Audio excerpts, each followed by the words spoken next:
Hello, everyone. My name is Tyler. For nearly a decade, I've been helping brands elevate their marketing, with a big part of that, of my journey being in the world of email marketing. I started both as an email designer and a developer, which gave me this really unique insight to really consider, the functionality of a piece before I start to create it. And while sometimes email can be a little hard to navigate, there is something extremely lovable about it.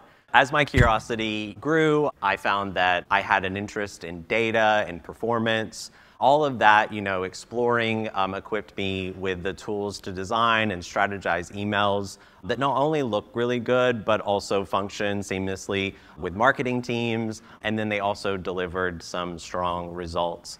Today, though, a lot of my work revolves around sharing that knowledge and helping grow, designers and just empowering them with the tools and the language to create and critique and champion really thoughtful design. But that's why I'm really truly honored to be in this room with all of these geniuses that you are all. Really appreciate this opportunity. What are we going to talk about today? So I'll kick off things by diving into my design philosophy. So this is just, something that I've developed, some checklists or some pillars that I use, and they're at the core of all the work that I create, so that I can feel really good about sending it out to the world. From there, we can talk about what I really think about trends. What are they? Why do they matter? Why should we care? Then we'll get into the good stuff. We'll actually start walking through some of those trends. And like Logan said, these were based on the data that exists. These are the trends that we can expect to see, in 2025. We'll also break those down together. We can look at the design elements and principles that make up the core of what trends are. And then we can also look at what these are actually saying to our audiences. And don't worry, if you didn't spend 4 years working on a BFA like this bozo did, I've got you covered.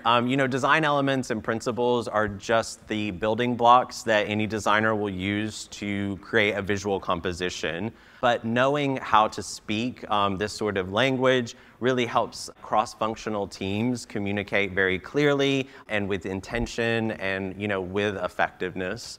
Then after that, I would love to wrap this up with some unforgettable, life-changing design insights that are going to completely transform the way that you work. But in reality, I'll probably just thank you all graciously and wish you the absolute best. So design philosophy. So these are the two things that I came up with that I think make really great design. So first, we've got structure. And for me, this is what gives design purpose. It's the strategy, it's the data, it's the behavior of users. So what are they doing? What would we like them to do? What do we want them to stop doing? It's our accessibility standards. It's our development constraints and capabilities. And it's also tested modules, layouts, things that we know are working really well so that we don't need to be reinventing the wheel and using creative energy to work on those things. But it's also those design principles that I spoke of, the elements, all of that stuff. These act as a really great foundation for the creative that comes next. For me, this gives me guardrails, and they don't limit my creativity, but they're what make it possible. They actually give me more confidence to experiment and push ideas forward because I have this really strong framework underneath them. And then from there we have style, and style is the aesthetic. It's the branding that we are typically given that we need to work within. It's my personal experience and how I've lived in this world. It's my education that I've received. It's all of those things that, come together. And then it's, how we take those brands and the things that they have created and how we put those two together and we shape this, beautiful end piece. And that sometimes it can be a portal that, broadcasts messages out to people, but it also is a mirror that helps us to reflect who the people are, that we're trying to attract. When style and structure align, we get, recipe for really good design. So how do trends and good design sort of play together? At its core, trends are just popular expressions of a human need. And those human needs can sort of reflect themselves in many different ways. First, they can be a lot more than just visuals. So really understanding the meaning behind trends is really important because this is how we understand what is being telegraphed to our audiences. Also, trends can reflect culture, but they can also push back on culture. So we may see some examples today where we see some people sort of pushing back against like AI-generated images, really polished iStock photography. But at the same time, you can also see how designers are embracing trends that they see in headlines or even in fashion and stuff like that. And then lastly, you can use trends to enhance your brand identity. So the best trends are always going to borrow from like really good design practices. Allowing yourself to take in a trend gives you that opportunity to create like an emotional connection with audiences, which is, building a really good brand. I do understand that, as a designer, it can be really tricky to take all of these trends and try to incorporate them into a particular brand. But again, I think it's about looking at what are those core pieces that we're really wanting to create. And most of the time, it is that emotional layer that we're trying to tap into. And so let's look at like the visuals that we can use to do that. It is time to get into these trends. I'm happy to present this year's categories for Unspam 2025. Imagine vivid colors and opaque backdrops, so distant you need a pause before continuing. The trees are all gone, only sheets of glass and acrylic remain, and the urge to leave a message is stronger than ever. This is your layer of protection, a blurred pane between you and the void, offering just enough clarity to bring focus. It says, here's something important. Don't ignore the world around it. Don't forget what came before it. Just see this for right now. The world is still out there. Folks, this is Glassmorphism and frosted layers. Yeah.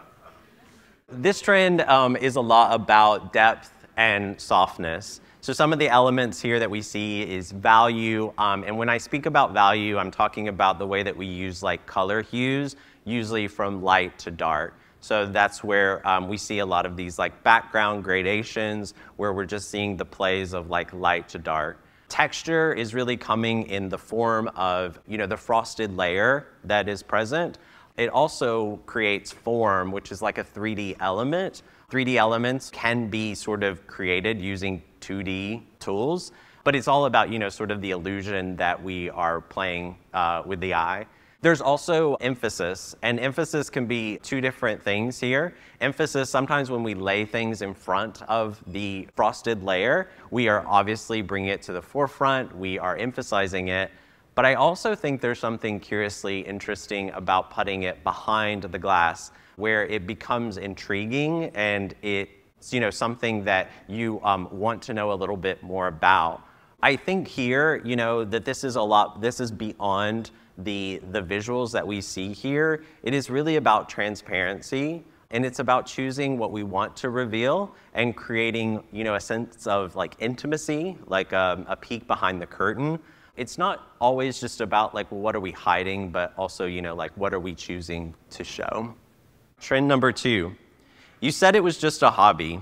You even managed to convince everyone that more on top of more on top of more wasn't a bad thing. And you still remember exactly where you were when you heard the news. All Jo-Ann fabric and craft stores were closing. Yes, all of them. But you didn't let that stop you. You found your own way, one with fewer paper cuts and significantly less archival glue. Fellow makers, I give you Maximalist cut and paste collages. The trend here with collages, I feel like, is really embracing shape. Whenever we start to cut out these images, we really sort of are, defining the space of the image. And so shape becomes this really important factor here. We can also bring in texture because we start to layer those items. And then anytime we're layering, we're also building form, so like 3D shapes and stuff like that. There's something like super refreshing about building a layout like this. Just with all of the organic shapes, they break out of that usual format of an email in that, we don't have just a rectangular or square hero anymore. We've got something that is, multi-dimensional, and it has this like 3D, like tactile feel to it. But like any good collage, there's definitely method to this madness. It is all about balance. You can sit there and imagine for days how, someone makes a very conscious decision about what goes where. And there's also movement here when it comes to that. These slight tilts to the imagery just, kind of creates things that are flowing. That sense of movement in like a static space is always going to be extremely intriguing to people.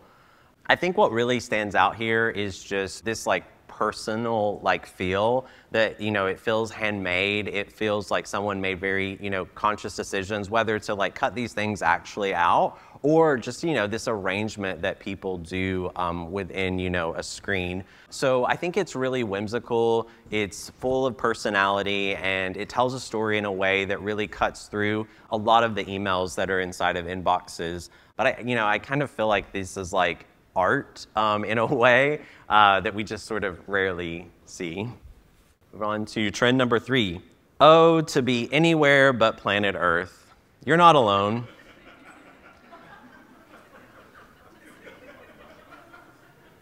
I only have 30 minutes, guys. Lately, nothing feels particularly settled, or maybe it's just the frustration of everything insisting on just staying put. But what if we flipped it? What if nothing had to sit still for very long? Imagine a world of movement and mystery where depth and dimension and shifting perspectives are the norm. Because defying gravity, that's not just for witches in green. Friends, I give you 3D floating elements. This trend is a lot about like space and shape. So space meaning that, we are really giving products, a lot of space, and we're suspending those things there. And then we have shape. And so I think that this style tends to work its way in when we have products that maybe have like a unique shape. It's a really great way to highlight them by, of course, isolation, but also, if you're making it float, then it really just adds this like element of focus and elegance to it. And so I really think that these work really well when, the product is unique or it's maybe high end or something like that. But it's really just about like saying that this thing right here deserves my attention. And I think you do get a sense of movement. I mean, the gummy exercise obviously is an animated GIF, but even with the other ones, you can really just see how these things could slip and fall at any moment, which is a bit exciting. The whole vibe, though, is about making products feel really special. So, this is a great technique if you want to elevate something. If a brand has something that is truly special and unique, I think this is a really great way of doing that. Trend 4, too busy to fumble for night vision goggles, dreaming of a future where soft white and daylight aren't your only lighting choices. No path has ever been lit this bright, no direction more vivid. Step with me into the glow, neon, hypercolor, and everything in between. This is the journey into a world where light bends, color blends, and clarity lives somewhere in between. Follow me as we trip into the glow of neon and hypercolor gradients. This trend is all about bold, shifting gradients. We use gradients a lot in, design, but we typically do a lot of like subtle gradients that maybe go from like a light blue to a dark blue in some sort of progression. But I think what is really unique about these is that these are using multiple different colors and from different parts on the color wheel. What tends to happen, I think, whenever you do these particular type things, you really get a glow. I think that that's what these are achieving really well, that this idea of glowing in the inbox, which I think is extremely rare. But it does really feel alive, and it feels like, the color is really doing something here. Again, with gradients, we're going to get movement because, it's going to make people's eyes travel from, one side to the other. it's naturally pulling us, which, having great little wayfinders in email is always a good choice. It just really sort of keeps attention and keeps people going to where you want them to go. The variety of colors within this gradient is successful within this trend. And then I think it helps for, something that isn't flat, never boring. This trend is, a throwback to like 90s retro futuristic. It's super saturated. It plays with a bit of nostalgia. If you grew up during that time, then that feels like something that is, new to you again. And I think that this is, perfect for any brand that wants to stand out and bring some like serious energy to their marketing mix. Trend 5. Tired of using every cone and rod in your eyes? What if I didn't write these? Ready for a well-earned break from the crisp, shiny perfection your favorite AI generator spit out?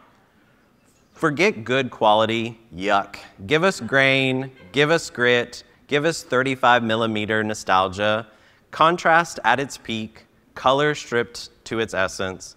Distinguished guests, I present to you black and white, ultra minimalist. So this trend leans into, hard contrast. A lot of, quick, movements from light to dark. So we've got our value in there. Texture's coming a lot from the grittiness of the images. Again, that sort of contrast to what's going on. And then there's colors or maybe lack thereof. So, this is an achromatic color scheme, which is more rare in, the marketing landscape than you would think. So I do think that this can sometimes be a risk, but it's also a really great way to stand out in a crowd of really colorful emails. There's not a ton of variety in the types of images that you're seeing here, but you are seeing, stuff that is just extremely stripped back, really focused, or the way that they cut into the basketball player and just the right moment. I think that there's some really great stuff going here. As far as the messaging is concerned, there is a hint of brutalism here. There's reduction. There's, stripping things back to their elements. It's definitely one of those less is more trends. Trend number 6. The company all hands has you on the edge of your seat, gripping topics like org chart updates and Q3 results, KPIs and QBRs. The thrill never ends. Meanwhile, somewhere between stock imagery and your 8th cup of coffee, a rebellious thought appears. What if I just drew a mustache on it? A trend that adds humor, personality, and a delightful human touch. Plus, your teacher once said doodling wouldn't get you anywhere. Ha, turns out it gets you clicks. Welcome to 2025. Welcome to Doodles over images. So, this trend is about, bringing a lot more fun into the branding space. It really shakes things up. There's a lot to be said here about shape. Those shapes can be, you can see the ovals that are being used, you can see the starburst, but you can also see the more organic shapes being used of the illustrated characters. It really introducing these new shapes into, an otherwise pretty square and rectangular place. Texture, this is gonna come in, depending on the type of illustration that's being used. There could be brush strokes, there could be many different ways that you achieve this, but typically there's always gonna be a new texture that's added. And then space. Doodles are really good at filling up some of maybe the awkward or white space that's created by some of these layouts. And so I think that, especially with the Magic Spoon, I think that bottom section, you could see that there's just a lot of white space, which I think sometimes can become dead space, but they're really taking this opportunity to fill it in with a couple of really smart things. And they're doing that in a very textual way, which I think is really engaging. So the principles, there is balance. So again, you can kind of see that, each one of these has really smart placement, and they're sort of dotted around to, keep these users engaged. There's movement here just so you can kind of see how each one of the illustrations sort of fall down the page, and you can just really see how they are moving as they fall down. And then variety, I mean, variety happens because there is imagery here, and then it's also paired with something that's illustrative, and I think that that variety is just extremely engaging for a lot of people. Message-wise, we're gonna get whimsy, we're gonna get human. But overall, it's really fun, it's personal, it's full of charm. It's a reminder that there are like real people at the other ends of these brands. And I think that that's something that a lot of people, you know, sort of get excited about. But it also shows that maybe you're a bit of a risk taker and you're not afraid to like scribble outside the lines. And so yeah. Trend number 7. Can someone please just tell me where to go, where not to be, what lines not to cross? But do it smoothly, you know, like a cat eyeing a box in a house full of deliveries. Like perfect frames for a narrow-faced email, these outlines shape our stories. They gently guiding our eyes, defining images and modules with just enough warmth. Like a cozy blanket wrapped around content, I give you the rounded box outline. So this trend is all about, of course, using line. You know, at its very core, it's line. And then there's also this element of color. Not many of these examples show it here, but you know, sometimes when maybe you just have stock imagery, or maybe you're using same imagery as you've been using, you can really sort of wrap your images in like a color outline. And I truly believe that that's a way to sort of put your stamp on it. And you can be like, well, these are our images, and this is how we do it. I mean, the main idea, though, here is emphasis. I mean, anytime you wrap a line around something, you are emphasizing it. And I think that these outlines really help to guide your eye to particular pieces of content, and they really give a clear sense of purpose without being loud. That kayak version with like the bite taken out of it is like so nice. Oh, wonderful. Ah, we have a star here. So yes, well, good work. I mean, it is so clever and so nice, and a way just to like bring those two pieces together. So great job. But the overall vibe here is just, you know, it's clean, it's warm, it's inviting. It's like giving content, you know, this like visual hug. And especially those rounded edges. So I think rounded edges play a really key role when we're looking at wrapping stuff. And you know, these are going to be really good to use if you're working with industries like wellness and hospitality, food, anything that sort of needs a softer touch. I would always say round those edges, because that projects quite loudly, opposed to, you know, something with right angles. Trend 8. Will someone please just tell me what I've been doing for the past year? Something with stalker-like precision and maybe a hint of emotional blackmail? You've been collecting all this data on me. Could you at least organize it in a visually appealing way? Maybe even tell me who I am at my very core? Give me a cute little category that I can spiral about? Or maybe at the very least, what have you been up to? How's business? What are your trends? My friends, I present to you the year in review. So here we're breaking out a little bit, and this isn't necessarily like a visual trend, it's more about like a campaign trend.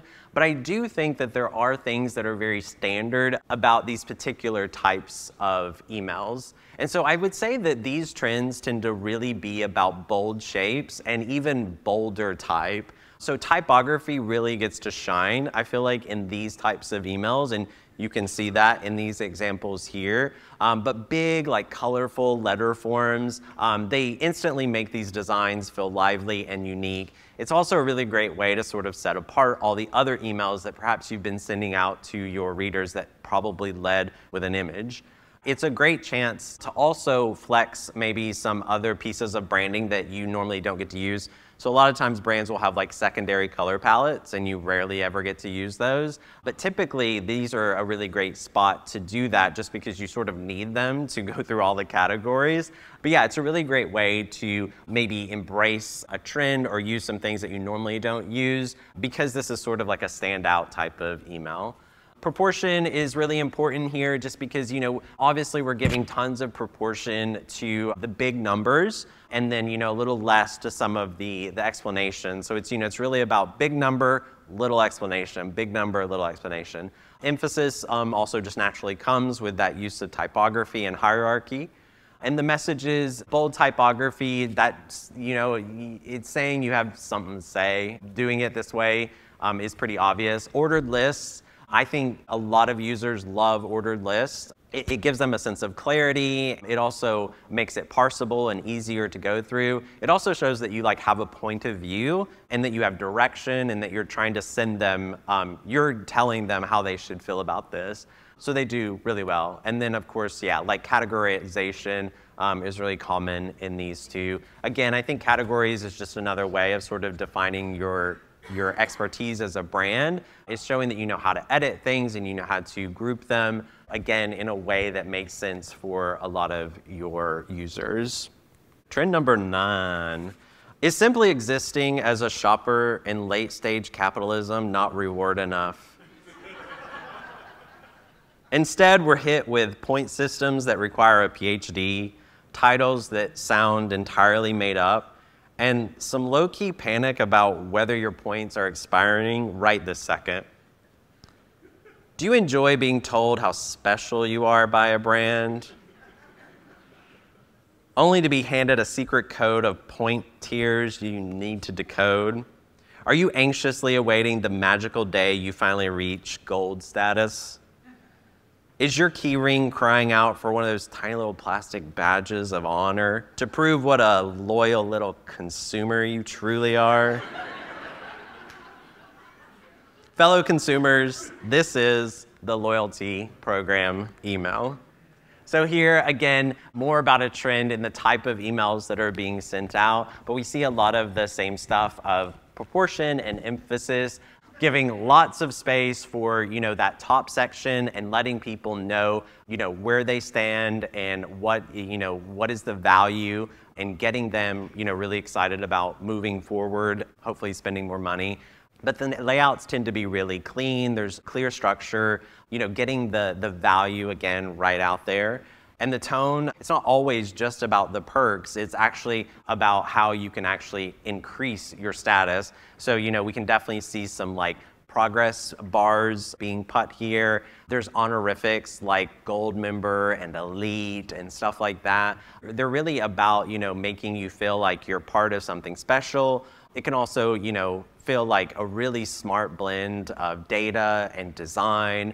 And it really just sort of encourages people to, level up and be someone different. Trend number 10. The holidays are way too far apart, and frankly, we need any excuse under the sun to celebrate.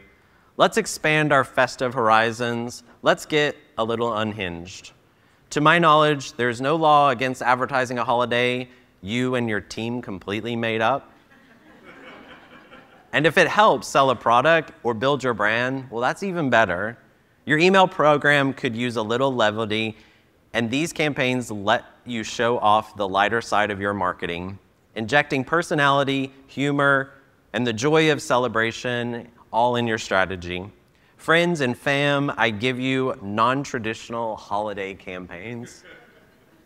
There's no single design trick that's really happening here. What makes these emails really shine is how they sort of just nail the basics. So yeah, it's clean layouts, it's smart spacing, it's crystal clear, the visuals that are playing here, they all just come together to make a really solid impact. Like with most holidays, I think color does a lot of the heavy lifting here. So I think if you are going to have a non-traditional holiday, you need a color to go along with that. And you sort of see the power of color in these and how that, things are just synonymous with other things. And so I think that these all are doing a really good job at doing that. There's also a lot of sort of like celebratory, looks. I mean, the person with the bag of cheesy puffs or whatever, and then we've got the people super excited about National Hiking Day. So again, they're sort of like digging in the depths of trying to find, well, like let's get people really excited to celebrate these holidays that we have created. More than anything, I think that these emails are about community and connectivity. So I think that they really start to make you feel like you are part of a group of people who sort of all have, similar interests. It also is nice that it's just not like another promo, although, I mean, it certainly could be a way to sell chips, but I think that doesn't feel like its initial thing. I think these are really nice, and I feel like a great add, to someone's marketing mix. Then we've got trend number 11, bringing high gloss finishes, metallic gradients, and futuristic vibes straight into your inbox. It's part sci-fi, part TRL era throwback, and 100% designed to turn heads. Think Missy Elliott visuals meets Blade Runner sleekness, bold, shiny, dramatic. This trend isn't here to whisper, it's here to glow. And brands are using it to transform emails into full-on art movements that stop the scroll. Rebels, I give you liquid metal and chrome aesthetics. The metallic trend has really this sort of cool, magical vibe to it, I think. It has a way of shimmering and shifting like it's alive. And it's also super sleek, so sometimes it feels maybe it's like a little too polished for the world of email. But I think that it weirdly makes it super interesting and more fun. There's sort of this mysterious, like frozen in time feel where it's, you start to become like someone who is catching a glimpse of something right before it changes. So I think that, it's almost hypnotic in a way. But design-wise, the reflective surfaces are always going to grab your attention, whether it's highlighting text or wrapping around a product. It gives everything a like pause, stare, wait, let's see what's happening moment. The overall tone, though, here is futuristic, but also refined. It brings shiny, high-energy tech vibes, and it's extremely clean in its presentation. So I do think it allows you to sort of lay products in front of it and get a really positive effect. Trend 12. In a world of loud, high-energy visuals, a quieter design trend is making waves. A calm shift that swaps bold contrast for pastel colors, rounded edges, and emotionally resonant photography. This isn't just about aesthetics. It's a response to overstimulation and digital fatigue. Brands are embracing a more human touch in their emails to build trust, connection, and ease. Think less flash sale and more safe space. Let's explore how the gentle visual language is helping email feel authentic and why it's resonating so deeply right now. Welcome to the era of comfort-driven design. A big part of this, I feel like, is color. I think it's doing a lot of the heavy lifting. It's also really like setting the mood right off the bat. And I also think that it's really interesting to see the Google and the New York Times, using these softer color palettes, which I think is a little uncommon for their industries. I think it's also not just about color, though. There are rounded edges, there's the serif fonts, there's the script fonts, there are these beautiful wave transitions from one section to the next. So I think all of those are working in harmony to create something that is really calming. So I think they're not just thinking about the heroes or the color palette, but I think they're thinking about the entirety of the email. The flow, again, is super smooth. Each section glides into the next, and everything feels really connected here. But it's more than just a look. The trend taps into what people are really craving right now, and it's this honesty, it's warmth, it's some sort of human touch. It moves away from that bold, edgy look, like what we were seeing in a lot of the other stuff, and it favors something a little bit more relaxing. It's sort of a little bit more emotionally in tune, and I think that these examples help to land that really well. Trend number 13, a surrealist design trend flooding inboxes with warped typography, fluid gradients, and dreamlike visuals.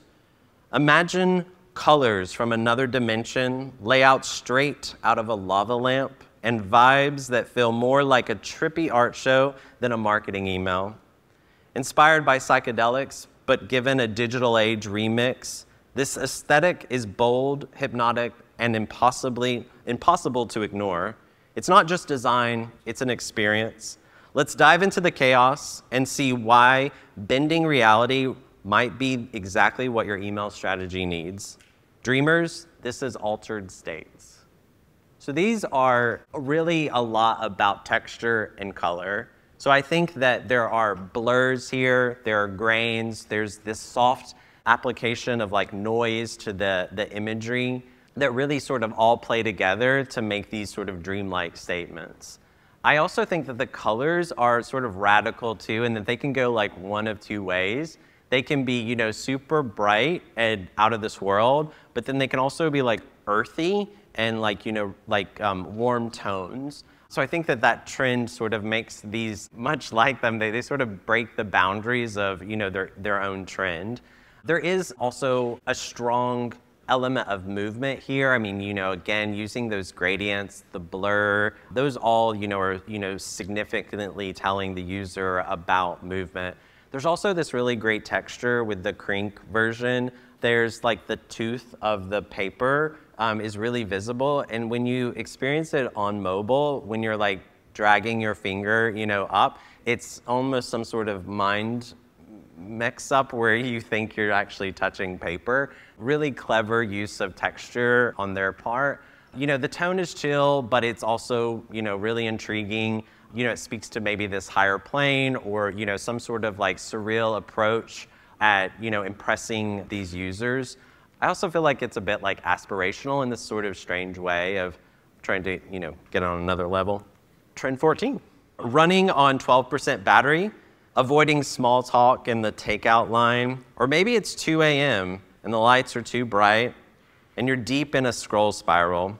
Whatever the reason, sometimes the dark side just feels a little bit better. And guess what? It doesn't have to be all evil. It can be sleek, even elegant. Let's dim the lights and explore email designs that embrace dark mode first. The trend, obviously, with this is color, and it's specifically with like deep, rich color palettes. So we can look at these like navies, these charcoals, but then they bring in these like bold pops of like crimson or the yellow, the blue. You know, it's just really about bringing the lightness into these dark spaces. But also design-wise, these are about balance. So if you've ever designed something that is all dark, sometimes it can feel a little too dark. So what happens though is that these dark mode emails can really hold a lot more content and fill the space. That's what I think is also really interesting about these is they really feel content rich, but not overwhelming. And I think that is something uniquely different about, you know, leading with a dark color background is that you can really get some more content in there. Overall, the vibe is confident, it's polished, it respects this user preference that we're starting to see. I think it's somewhere like more than 40% of people stay in dark mode. I think that you know, shows that we are embracing that and really designing this way forward instead of imagining what it will look like once the images are reversed. And there's like this level of elegance to it that I think is super nice. So if that's part of your brand is sort of elevating and looking really nice, then I think this is a really great direction to go in. As we've seen today, trends can come and go, but great email design always lives in that intersection between, you know, having some sort of structure and then adding some style to go along with that. You know, always remember that, you know, structure gives us like this clarity, this consistency. It also gives us a lot of confidence in order to be a little bit more creative. And again, you know, style is about bringing in your own voice, bringing in what it is about the brand that makes it unique, and then trying to tap into some sort of emotional resonance so that you can share that with all of the possible people that will interact with the work. But as we've learned today, we shouldn't just follow trends. We should work to translate them first and then look at how we can bring them into our own brand experiences. My hope is that these trends did entertain you in some sort of way, but that they also, they spark some ideas of what you can bring, to your teams. I know that not all of you are designers, but hopefully there are some ideas here that you can then take to your other teams and share with them, or at least learn how to talk to them about things and how to get them to maybe try the things that you want them to. But overall, this is, your permission to play. Go make some good stuff, and maybe I'll be up here one day. That's it. Thanks, Tyler.